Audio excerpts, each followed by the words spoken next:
Azad engineering limited 1983-তে প্রতিষ্ঠিত এই company mainly complex এবং হাইলি ইঞ্জিনিয়ার্ড প্রিসিশন ফোর্সড এবং মেশিন কম্পোনেন্টস তৈরি করে, যেগুলো এনার্জি, অ্যারোস্পেস, ডিফেন্স এবং অয়েল অ্যান্ড ন্যাচারাল গ্যাস ইন্ডাস্ট্রিজে ব্যবহৃত হয়। এর প্রোডাক্ট পোর্টফোলিওতে রয়েছে 3D রোটেটিং এয়ারফয়েল, টারবাইন ইঞ্জিনের ব্লেড এবং আরও কিছু ক্রিটিক্যাল ইঞ্জিনিয়ারিং কম্পোনেন্টস যা গ্যাস, নিউক্লিয়ার এবং থার্মাল টারবাইন ইন্ডাস্ট্রিয়াল অ্যাপ্লিকেশনে ব্যবহার করা হয়। সারা বিশ্বের অনেকগুলো বড় বড় কোম্পানি এদের তৈরি ইঞ্জিনিয়ারিং কম্পোনেন্টস ব্যবহার করে। এদের মধ্যে রয়েছে general electric, Honeywell international, Mitsubishi, siemens energy এবং এটন অ্যারোস্পেসের মতো কোম্পানি।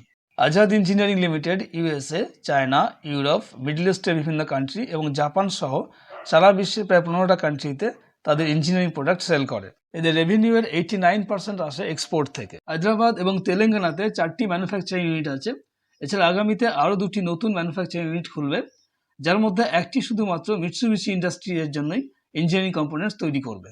2027 এর মধ্যে global energy turbine component market 282 billion রুপিজে পৌঁছবে এবং আশা করা হচ্ছে ডিফেন্স এবং অ্যারোস্পেস কম্পোনেন্টস 9% সিএজার হিসাবে ইনক্রিজ করবে, আর সেটা হলে এই কোম্পানির বিজনেস অনেক বৃদ্ধি পাবে। এবার কোম্পানির আইপিও ডিটেলসটা দেখে নেওয়া যাক। অ্যাপ্লাই করা যাবে 20th ডিসেম্বর থেকে 22nd ডিসেম্বর পর্যন্ত। প্রাইস ব্যান্ড রয়েছে 499 থেকে 524 রুপিস। লট সাইজ হলো 28, ইস্যু সাইজ হলো 740 crore এবং লিস্টিং ডেট হলো 28th ডিসেম্বর।